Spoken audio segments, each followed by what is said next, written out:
Alors, retenons de ce que nous avons dit la dernière fois, cet axiome de valeur universelle, à savoir que de rien, rien ne peut sortir. Ex nihil, nihil fit. Et il donne tout son relief à la question pourquoi il y a quelque chose et non pas rien. Donc, de rien, rien ne peut sortir. Cet axiome met en relief la question comment se fait-il qu'il y ait quelque chose et non pas rien? Cette question détermine la nature du philosophé, ai-je dit, de sorte que l'histoire de la philosophie ne consiste pas à opposer système contre système, mais à voir ce qu'il y a de commun à toute pensée, à savoir les réponses à cette question unique. Et une grande pensée se rapproche plus ou moins de la bonne réponse, excluant toutes les autres ou en incluant des éléments épars. Nous avons vu comment l'histoire du philosophé, comme je dis, culmine dans le système plotinien entièrement suspendu à l'unité de l'un, replié sur lui-même et contenant sa propre histoire. Et cette structure de pensée se retrouvera jusque chez Hegel. Au Moyen-Âge, une nouvelle donne apparaît dans le champ de la philosophie, à savoir la création ex nihilo, apportée par le judéo-christianisme et reprise par l'islam, pour qui tout ce qui est a commencé d'être. Au commencement, Dieu créa le ciel et la terre, sont les premières paroles de la Genèse. Au commencement était le Verbe, sont les premières paroles du Nouveau Testament. Autrement dit, au commencement de tout ce qui a commencé d'être était déjà ce qui n'a pas commencé d'être et qui est depuis toujours. La révélation a introduit en métaphysique l'idée d'un commencement absolu de tout ce qui est, suspendu à ce qui est sans commencement, et qui n'est autre que le nom que Dieu se donne dans l'Ancien Testament, à savoir l'être. Je suis celui qui est. Ego sum qui sum. Dans l'Exode 3.14. Ce qui ainsi distingue, caractérise la philosophie médiévale par rapport à la pensée grecque, est qu'elle se fonde sur une idée de l'être à laquelle les philosophes grecs aspiraient et à laquelle est parvenu, d'une certaine manière, Parménide. Mais Parménide, à qui s'est révélée, si l'on peut dire aussi, cette pensée de l'être, a accordé à l'un la primauté. En ce sens que pour lui, l'être, pratiquement, se réduit à son indivisibilité. Il est parce qu'il est un. C'est l'unité qui détermine, finalement, l'être. On reviendra là-dessus.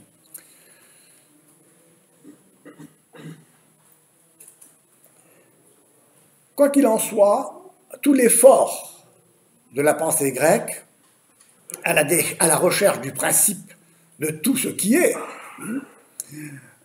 n'a jamais été pour eux l'essence d'un être dont l'essence est d'être et qui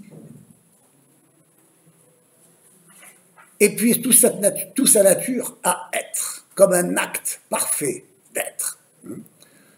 Autrement dit, c'est un autre que l'être qui a joué chez eux le rôle de principe, au sens d'origine de l'être de tout ce qui est. Je ne reviendrai pas là-dessus.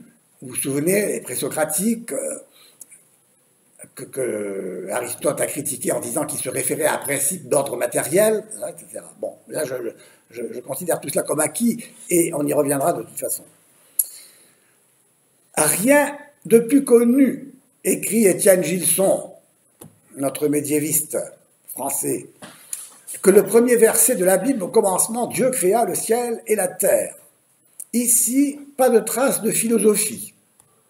Ici, Dieu ne justifie pas plus par voie métaphysique l'affirmation de ce qu'il fait que la définition de ce qu'il est. Pourtant, quel accord métaphysique profond nécessaire entre ces deux affirmations sans preuve. Si Dieu est l'être, et le seul être, tout ce qui n'est pas Dieu ne peut tenir que de lui seul son existence. Par une sorte de bond soudain, voilà toute la contingence grecque dépassée et rejointe à sa racine métaphysique ultime. Fin de citation, sur laquelle on reviendra. Loin de conclure, comme Parménide, à l'inexistence de ce qui n'est pas l'être, vous vous souvenez, puisque tout est un, il n'y a pas de place pour la pluralité, la pensée peut désormais affirmer à l'inverse que tout ce qui est, en tant que créé, est et n'est pas l'être même subsistant par soi, de qui seul tout ce qui est peut recevoir l'existence. L'accent est mis ici sur l'origine, non de ce qui est, mais de l'être de ce qui est. C'est la raison pour laquelle le Moyen-Âge verra dans le démiurge du Timée de Platon une ébauche de l'idée de création, mais en soulignant qu'il donne tout à l'univers sauf l'être.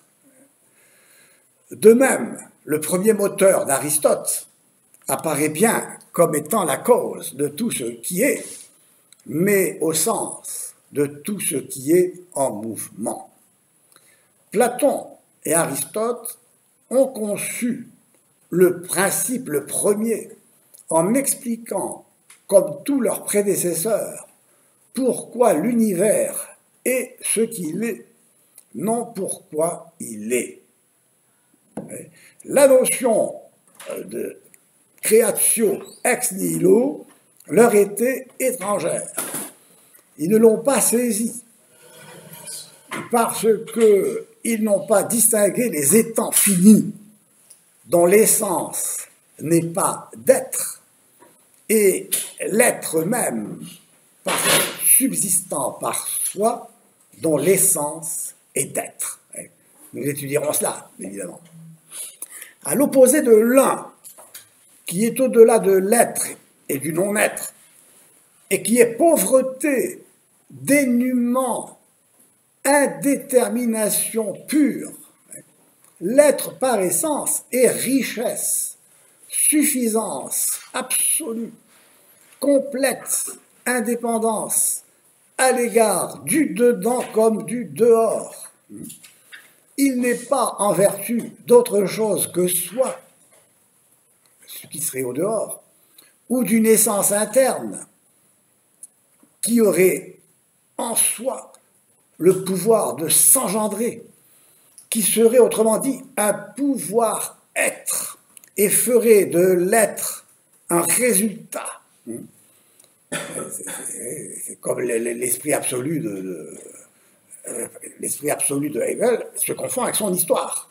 Mais ici, dans l'être un, dans l'être identique à soi, dans l'être dont l'essence est d'être, il n'y a pas d'histoire. L'être, s'il est, je cite, essentia, c'est parce que ce mot signifie l'acte positif même, par lequel l'être est, comme si esse pouvait engendrer le participe présent actif essence, d'où l'on dériverait l'essentia. Je cite ici Étienne Gilson. L'être, l'essai, en latin einai, en grec sein, en allemand. L'être n'est pas sa propre origine. Il ne se pose pas dans l'être, comme dira Descartes à la suite d'Occam, par sa toute-puissance. L'être se pose par sa toute-puissance, comme par une cause. Il serait donc causa sui, cause de soi, comme dira aussi Spinoza. Il n'y a pas hors de l'être, ni en lui une cause de son être. Autrement dit, l'être n'est pas causa sui, cause de soi, comme l'affirmera également Spinoza. L'être même, subsistant par soi, l'esse ipsum per se subsistens, est donc incréé. Son acéité complète et entraîne son absolue perfection. Il n'est pas parce qu'il s'oppose au non-être. Vous voyez, vous vous souvenez de ce que j'avais dit de Parménide par rapport à Héraclite. Pour Héraclite, le chaud, c'est du non-non-chaud, puisque et c'est pourquoi le polémos et la guerre des contraires, c'est le père de toute chose, la guerre des contraires, parce que le chaud, pour être chaud, doit nier le froid, le non-chaud. Donc le chaud, c'est du non-non-chaud. Mais l'être, ce n'est pas du non-non-être, parce que le non-être ne précède pas l'être. Et c'est là la grande découverte de Parménide. Donc,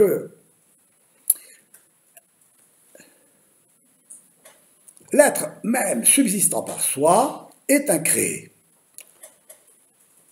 Il n'est pas parce qu'il s'oppose au non-être, car il n'a pas à s'y opposer pour être. Il est. Et il est la perfection d'un acte pur d'être sans potentialité aucune. Il n'est pas comme si pour lui être signifiait pouvoir être. Nicolas de Cuse inventera pour un néologisme pour parler du pouvoir être, de ce qui n'est pas comme là. Et il parlera du possessed. Je reviendrai là-dessus. Je ne vais pas vous ennuyer avec ça parce que rien ne peut s'ajouter à lui du dehors ou du dedans. Il n'est pas parfait parce qu'il reçoit l'être. Il est parfait parce qu'il est pleinement ce qu'il est, à savoir un pur acte d'être. Voilà pourquoi affirmer le primat du bien, comme Platon, ou le primat de l'un, comme Plotin, sur l'être, entraîne le nihilisme. Car au-delà de l'être, il n'y a rien. Il n'y a pas d'au-delà de l'être. Ce n'est donc pas parce qu'il est bon et un que l'être est. C'est parce qu'il est que l'être est bon et un. Dieu se révèle donc comme celui qui est, mais si Dieu est tout l'être et l'être véritable, la question soulevée par Parménide, qui en concluait le non-être du monde multiple, ne va-t-il pas ici ressurgir? C'est une question que nous pouvons nous poser, car tout ce qui est ne saurait se confondre avec l'ego sum qui sum de l'Exode, je suis celui qui est. Sinon, on tomberait dans le panthéisme, j'allais dire, rhizomatique de Deleuze, pour qui tout est flux, un flux qui se disperse dans une division croissante et sans limite à partir d'une masse amorphe, sans forme, comme une pomme de terre, qui est précisément la racine du rhizome. Il n'est pas question ici de parler de l'être des choses, dans ce cas. Il n'est pas question de l'être des choses. Il est question que d'un flux. Tout est, tout flux. Deleuze hérite ici de la conception univoque de l'être de Duns Scott, en ce sens que l'être n'est pas ce qui distingue les étangs entre eux, Seule une force anonyme pousse les racines, les rhizomes, dans tous les sens, en désordre et sans raison. Le monde de l'apparence et du mouvant se diversifie sans fin. Il n'a aucun statut, ni intelligible, ni ontologique, on pourrait dire antitatif, si on veut se référer à l'ens, à l'être de l'étang. Nous le savons, Platon, face à Parménide, tenta de sauver le devenir et le monde multiple, en subordonnant les réalités sensibles aux idées intelligibles, mais en unifiant aussi le monde intelligible autour de l'idée des idées qu'est l'un. Ainsi, tout ce que les choses changeantes, contingentes et périssables sont, leur vient de l'imitation, de leur participation qui est une imitation dégradée des idées impérissables et parfaites, immuables et éternelles. Les choses sensibles en sont un pâle reflet, promptes à s'effacer dans la nuit du monde en devenir. Cette solution le sort donc pas l'homme de l'angoisse d'exister, au sens de sortir de soi, arracher à soi. Donc, comme on le voit, la question de l'être est lancinante et elle caractérise bien toute l'histoire de la pensée philosophique telle qu'elle s'exprime aujourd'hui chez un philosophe emblématique comme Deleuze, qui d'ailleurs lui-même doit s'entendre sur ce qu'est la philosophie, puisque pour lui, le philosopher aussi, pas de problème. C'est qu'il n'est plus question de l'essence ou d'une nature humaine. Cette nature humaine qui a été définie par Boès comme étant une personne, à savoir une substance individuelle de nature rationnelle.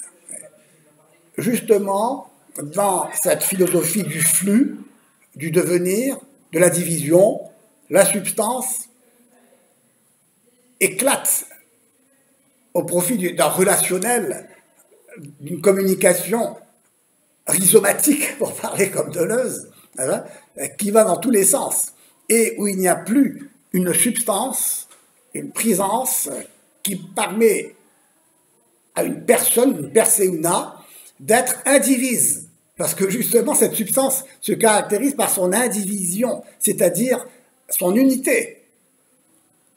Et, comme vous le voyez, l'unité ici, c'est bien l'unité d'une substance. Ce n'est pas l'unité en soi, sans substance, qui alors n'aurait pas de support et le céderait à la division. Une substance, ça serait bien d'être une substance. Un individu, ça serait d'être indivisible. Et il n'y aurait plus de nature, puisque nature vient de natus, naître comme on est comme on est, anaïté, et donc l'homme devient une aventure.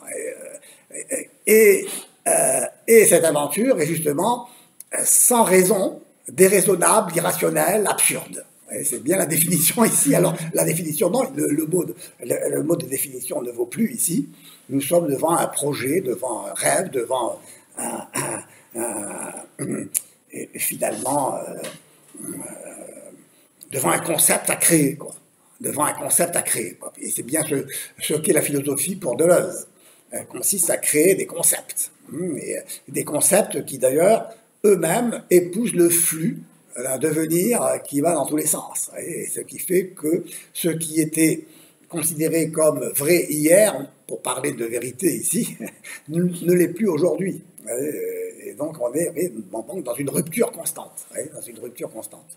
Non, mais ça, c'est bien le diagnostic de la pensée contemporaine.